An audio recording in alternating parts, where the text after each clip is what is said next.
La importancia de llamar a combatir desde todos los ámbitos estas violencias y lo que decíamos también, con recursos, que todas estas normativas que se van dando pues tengan presupuestos para que podamos hablar de unos servicios públicos para la prevención y erradicación de la violencia de género, pero unos servicios públicos eficaces, con equipos multidisciplinares, ¿no?, que pueda darse esta prevención y luego, una vez que se produce también la violencia de género, pues pueda darse una buena protección de las víctimas.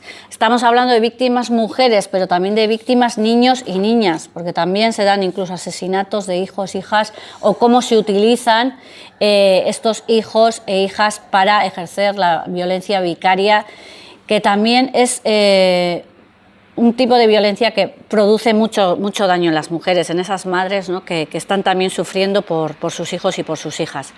No podemos olvidar también, que lo estábamos hablando antes, el rechazo frontal a estos discursos negacionistas de la violencia de género, discursos antifeministas, porque lo que decíamos, ¿no?, estamos en ese punto de darnos cuenta de todas estas actitudes, visibilizarlas, afearlas, el denunciar, el hablar también con las mujeres para que se pueda dar este tipo de denuncia, tengan claro qué es violencia, pero también si tenemos que luchar contra cada vez más discursos de este tipo que decimos, negacionistas de la violencia de género, pues todo esto es muy complicado. Discursos negacionistas de la violencia de género, cuando lejos de ir dándose menos casos, cada vez se están dando más. Y también alertamos desde UGT del aumento de la explotación sexual, tanto de mujeres como de menores, y en especial a través de los medios digitales. Ya habéis estado conociendo en redes la campaña que se ha hecho este año, también teniendo en cuenta una plataforma como es OnlyFans, en donde se da también una explotación sexual. A veces recae sobre las mujeres, no es que son ellas las que se exponen. Bueno, es que como aparece en el cartel, ¿no? No eres suscriptor, eres putero. Es que es un gran negocio. Y entonces, lo que decimos, tenemos que educar, que hablábamos antes de la importancia de la educación para que estas situaciones y actitudes no se sigan dando. También entendemos que después de los datos que os voy a ir dando, es que no queda otra que verlo como un gran problema político, social, de primer orden, y que esto nos dé a que se den, como decíamos también, los recursos necesarios para todo esto.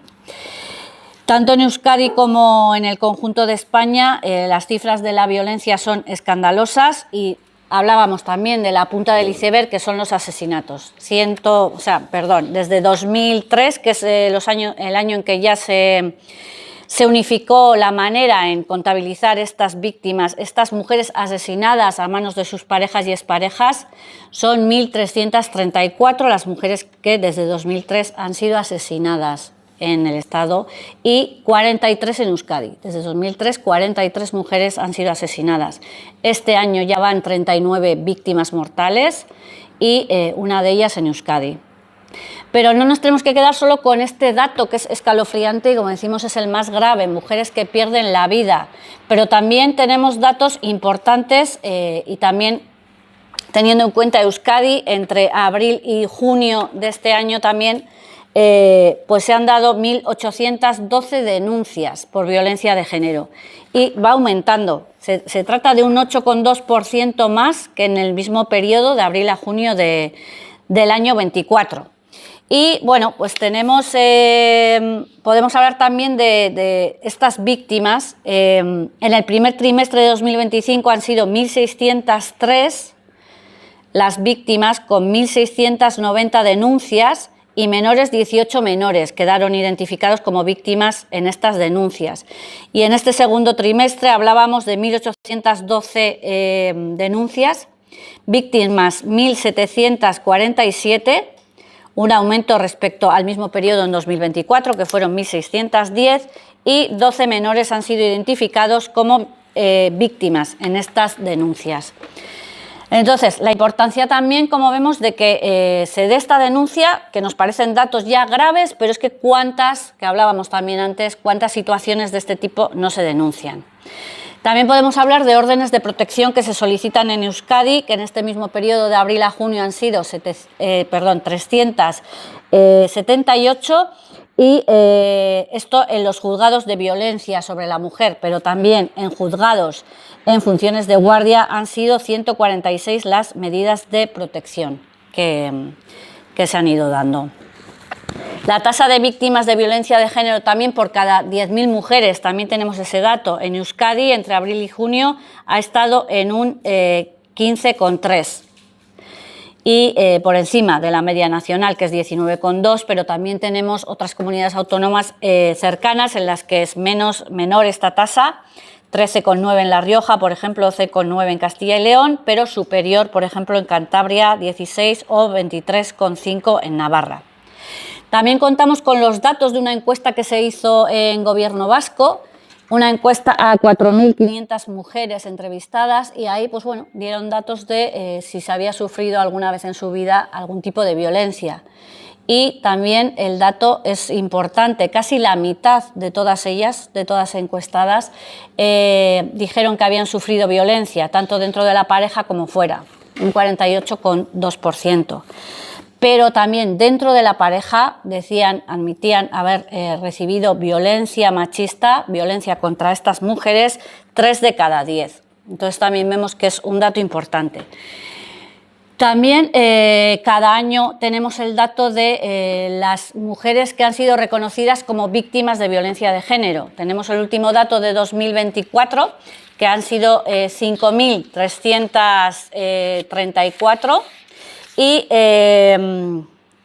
yo creo que es 600, incluso más, 5.634, y si nos vamos una década atrás, en 2014 fueron 3.999. Como veis ahí casi 4.000 y ya estamos hablando este 2024 de 5.634.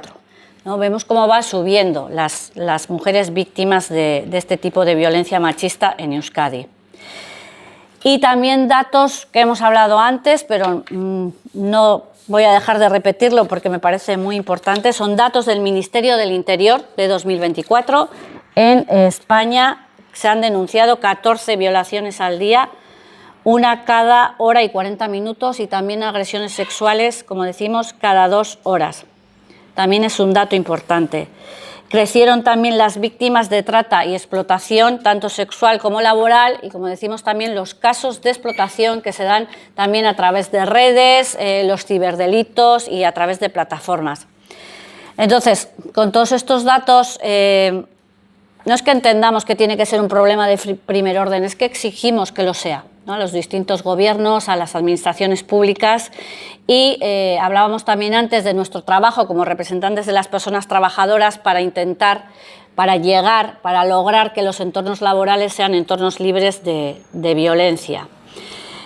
Las violencias machistas también se dan en los centros de trabajo. Contamos con herramientas como los protocolos en caso de acoso sexual y por razón de sexo.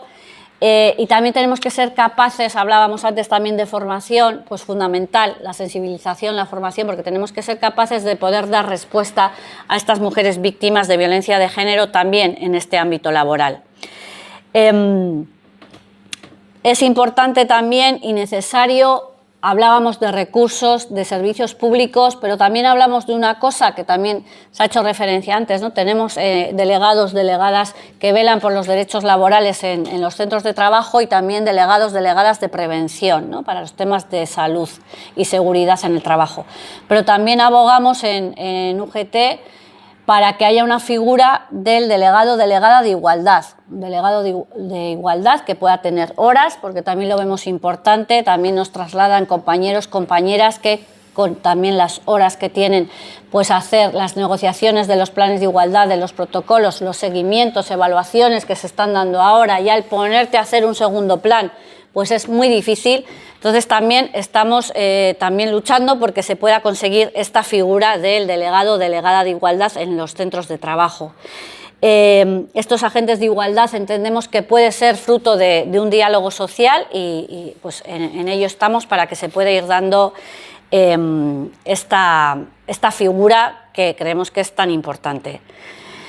Exigimos también tolerancia cero en todos los ámbitos de nuestra vida, pero lo que decimos también en los entornos laborales en los que tenemos esa obligación como representantes de las personas trabajadoras, tolerancia cero frente a las violencias contra las mujeres, Importancia de la educación en igualdad, de la que ya hablábamos, de recursos, de servicios públicos también, de prevención y de atención integral a las víctimas, con equipos multidisciplinares especializados y en condiciones laborales dignas y estables, ¿no? Que no se trate de una campaña, de un proyecto piloto, bueno, vamos a hacer esto, no, estos servicios son necesarios durante los 365 días al año y las 24 horas.